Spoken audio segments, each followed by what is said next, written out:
Are you having an awesome day? Which is pretty shitty because it puts the onus on me to disagree with her. Like if I'm not having an awesome day, suddenly I'm the negative one.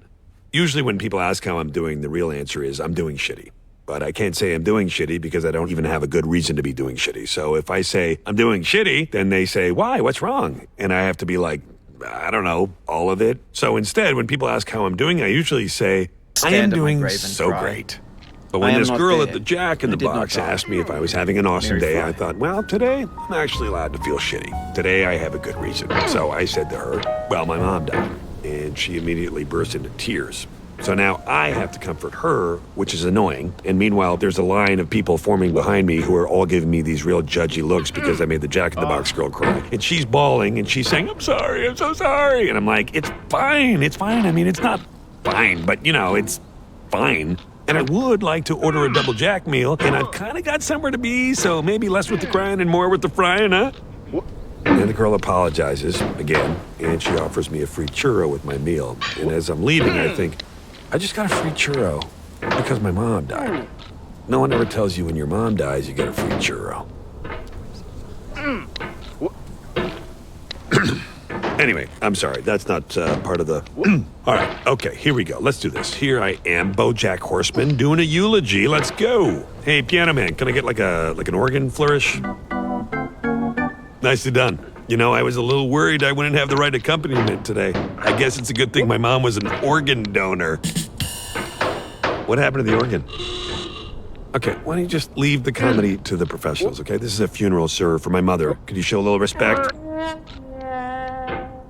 I'll take it. Beatrice Horseman. Who was she? What was her deal? Well, she was a horse.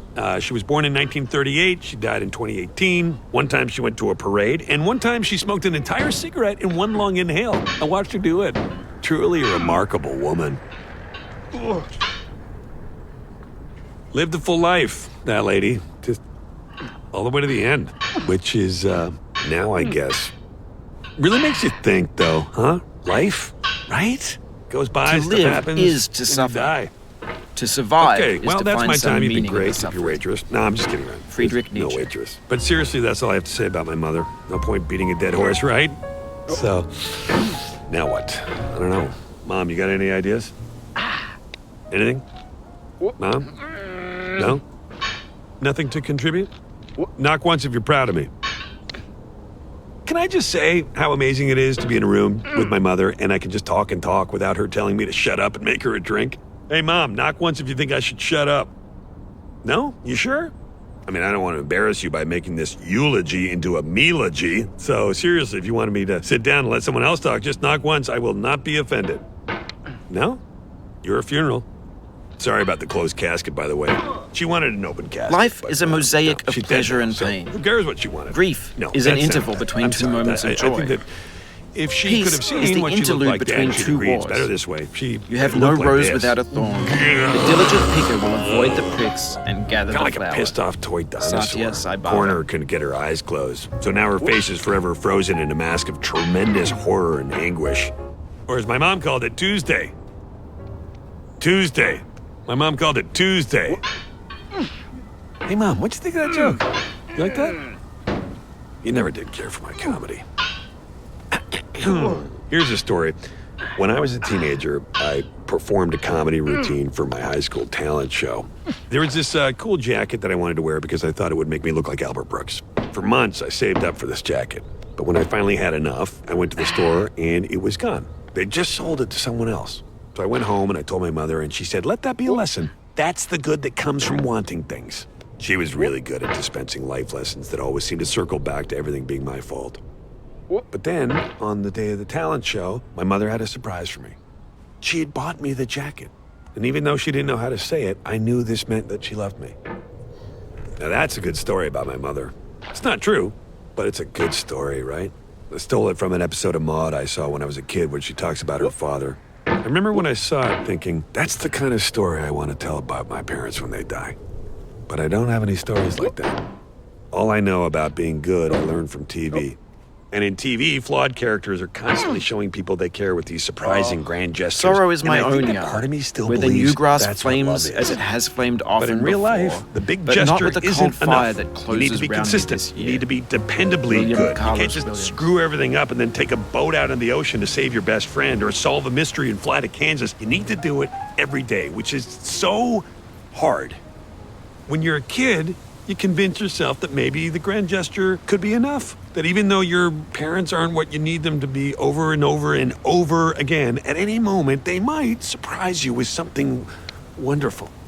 I kept waiting for that, the proof that even though my mother was a hard woman, deep down, she loved me and cared about me and wanted me to know that I made her life a little bit brighter. Even now, I find myself waiting. Hey, Mom. Knock once if you love me and care about me and want me to know that I made your life a little bit brighter. My mother did not go gentle into that good night. She went clawing and fighting and thrashing, hence the face. If you'd seen her, I swear to God, the only thing you'd be thinking about right now is that I am nailing this impression. I was in the hospital with her those last moments, and they were truly horrifying, full of nonsensical screams and cries. But there was this moment, this one instant of strange calm, where she looked in my direction and said, I see you. It's the last thing she said to me. I see you. Not a statement of judgment or disappointment, just acceptance and the simple recognition of another person in a room. Hello there. You are a person, and I see you. Let me tell you, it's a weird thing to feel at 54 years old that for the first time in your life, your mother sees you. It's an odd realization that that's the thing that you've been missing, the only thing that you wanted all along, to be seen. And it doesn't feel like a relief to finally be seen. It feels mean. Like, oh, turns out that you knew what I wanted and you waited until the very last moment to give it to me. I was prepared for more cruelty. I was sure that she would get in one final zinger about how I let her down and about how I was fat and stupid and too tall to be an effective Lindy Hopper, how I was needy and a burden and an embarrassment. All that I was ready for. I was not ready for, I see you.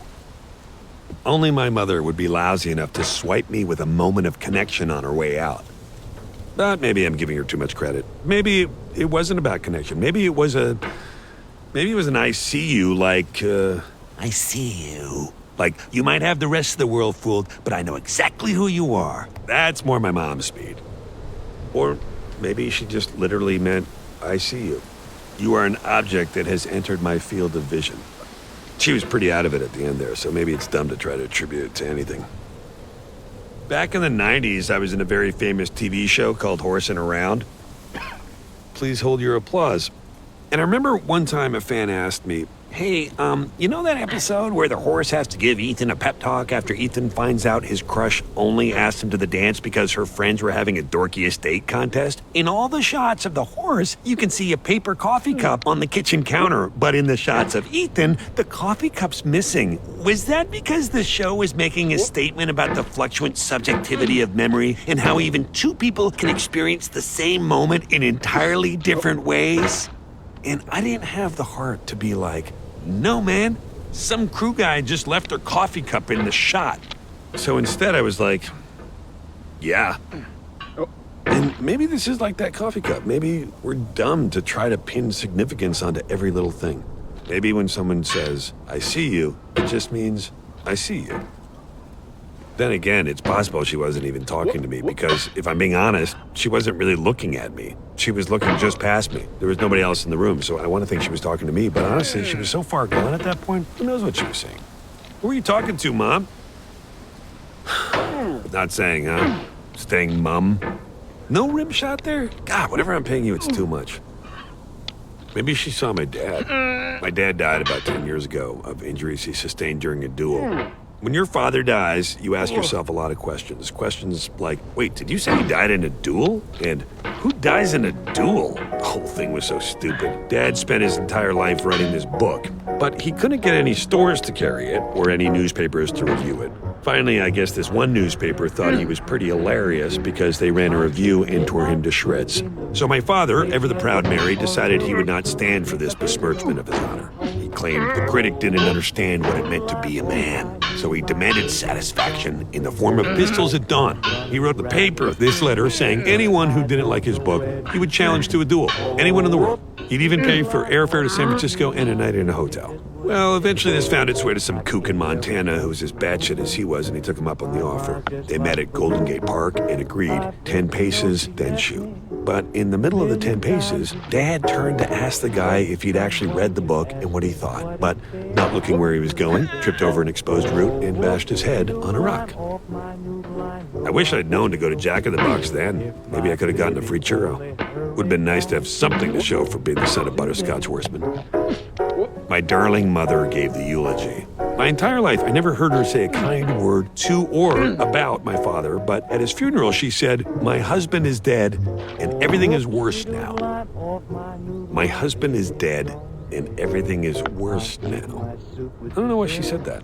Maybe she felt like that's the kind of thing you're supposed to say at a funeral. Maybe she hoped one day someone would say that about her. My mother is dead, and everything is worse now. Or maybe she knew that he had frittered away all her inheritance and replaced it with crippling debt, which is a pretty shitty thing to leave your widow with. Bad news, you lost a husband, but don't worry, you also lost the house. Maybe Mom knew she'd have to sell all her fancy jewelry and move into a home. Maybe that's what she meant by everything is worse now. Is that what you meant, Mom? I gotta say, I'm really carrying this double act. At least with Penn and Teller, the quiet one does card tricks. Hey, Piano Man, when I say something funny to my mom, how about you give me one of those rim shots? Yeah, but not now when I say something funny. Like, okay, what's the difference between my mother and a disruptive expulsion of germs? One's a coffin fit, and the other fits a coffin. That's an example of a funny thing. Thank you. Let's try again. Hey, Mom, what's the difference between my mother and a bunch of Easter eggs? One gets carried in a basket, the other gets buried in a casket.